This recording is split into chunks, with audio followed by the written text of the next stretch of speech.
Assalamualaikum warahmatullahi wabarakatuh. Kami dari kelas 7A kelompok 5 yang beranggotakan Diah Ismiati sebagai pemateri 1 dan Wahid Ibnu Alfain sebagai pemateri 2 dan saya Dian Yulianingsih sebagai moderator. Di video kali ini kami akan membahas tentang komunikasi dan perilaku konsumen di era digital. Materi pertama akan disampaikan oleh Diah Ismiati. Kami persilahkan. Komunikasi dan perilaku konsumen di era digital. Secara garis besar, komunikasi yaitu proses penyampaian pesan dari sumber ke penerima. Perilaku konsumen yaitu kegiatan yang menjadi sebuah dasar bagi konsumen hingga akhirnya membuat keputusan untuk membeli suatu barang atau jasa. Sedangkan era digital adalah masa ketika informasi mudah dan cepat diperoleh serta disebarluaskan menggunakan teknologi digital. Komunikasi yang akan saya bahas di sini adalah komunikasi yang menyebabkan pengambilan keputusan konsumen. Saat melakukan komunikasi antara produsen dengan konsumen, informasi yang diterima oleh konsumen sangat berperan penting untuk membentuk persepsi konsumen atas keputusan yang akan diambil. Kepercayaan konsumen terhadap sumber dipengaruhi oleh kredibilitasnya. Perilaku konsumen menurut Angel, Blackwell, dan Minyard adalah tindakan produk dan jasa termasuk di dalamnya proses keputusan yang mengawali serta mengikuti tindakan pembelian tersebut. Perilaku konsumen menurut The American Marketing Association adalah proses membagi interaksi dinamis dari pengaruh dan kesadaran, perilaku dan lingkungan, di mana seseorang melakukan pertukaran aspek kehidupannya.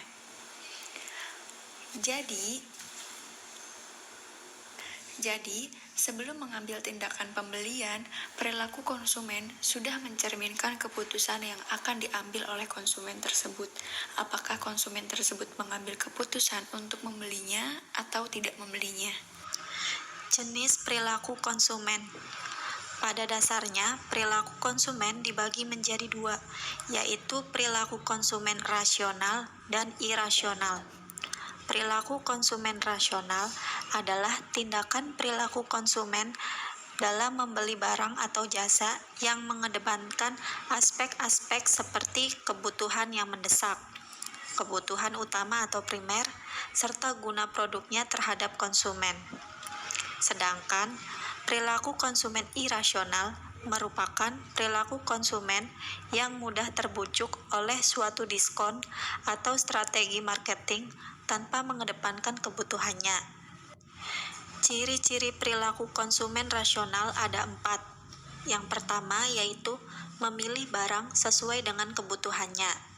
Yang kedua yaitu memilih barang yang berguna bagi konsumen itu sendiri. Yang ketiga yaitu memilih barang yang berkualitas. Yang keempat yaitu membeli barang sesuai dengan kemampuan konsumen.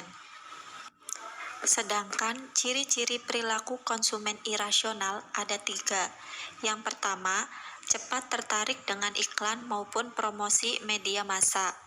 Yang kedua, memilih barang bermerek atau branded. Yang ketiga, membeli barang bukan sebagai kebutuhan, tapi gengsi atau prestis. Materi selanjutnya akan dibawakan oleh Wahid Ibnu Alfain. Kami persilahkan. Selanjutnya yaitu faktor yang mempengaruhi perilaku konsumen. Di antaranya ada 4. Yang pertama, faktor budaya. Memiliki dampak sangat luas, biasanya meliputi adat, kebiasaan di masyarakat, ras, agama, dan juga kelas sosial konsumen, kelas bawah, menengah, maupun atas. Yang kedua yaitu faktor sosial. Tanggapan konsumen terhadap produk dan merek yang dipengaruhi oleh faktor keinginan dalam membeli barang, status sosial, dan kelompok referensi. Yang ketiga ada faktor pribadi, terkait dengan kepribadian konsumen, umur, keadaan ekonomi, gaya hidup, dan lain-lain yang berkaitan dengan konsumen itu sendiri. Yang keempat ada faktor psikologis. Adanya dorongan dari luar yang mendorong konsumen untuk membeli barang atau jasa untuk mencari kepuasan tersendiri. Selanjutnya ada perilaku konsumen di era digital. Yang pertama yaitu melihat standar kualitas dari review. Konsumen bisa melihat informasi dan spesifikasi dari suatu produk dengan begitu mudah dari seluruh penjuru dunia. Mereka akan menjadi selektif dan banyak membandingkan suatu produk dengan produk lainnya. Yang kedua yaitu rasa toleransi konsumen. Di era digital ini, perilaku konsumen banyak berubah. Mereka cenderung menginginkan kemudahan dalam pelayanannya, namun jika pelayanannya tidak terpenuhi dengan baik, mereka akan memberikan komplain langsung di sosial media. Tapi jika pelayanannya baik, konsumen bisa saja langsung mempromosikan perusahaan tersebut ke sosial media miliknya. Kemudian yang ketiga, adanya dialog dengan konsumen. Apabila review maupun testimoni yang didapat perusahaan tersebut bagus, maka akan semakin banyak konsumen yang nantinya melakukan transaksi pembelian. Namun jika review dan testimoni yang didapat buruk, perusahaan tersebut bisa menjadi terpuruk karena pembelian menurun drastis. Yang keempat ada loyalitas. Konsumen akan cenderung mau membayar lebih mahal untuk produk atau jasa dengan kualitas yang baik daripada harga yang murah namun kualitas buruk. Kemudian yang kelima ada suka mencari informasi. Segala bentuk informasi mengenai produk dengan mudahnya bisa diakses di sosial media, toko online, maupun website dari merek atau brand tersebut. Kemudian yang keenam ada tidak ingin tertinggal. Konsumen di era digital suka untuk memposting hal-hal yang menurutnya bagus, lalu diupload di sosial media miliknya. Maka dari itu, perusahaan harus sering-sering melakukan riset terhadap apa yang konsumen inginkan dan apa yang sedang topik sekarang. Sekian materi yang dapat kami sampaikan, kurang lebihnya mohon dimaafkan. Semoga bermanfaat. Wassalamualaikum warahmatullahi wabarakatuh.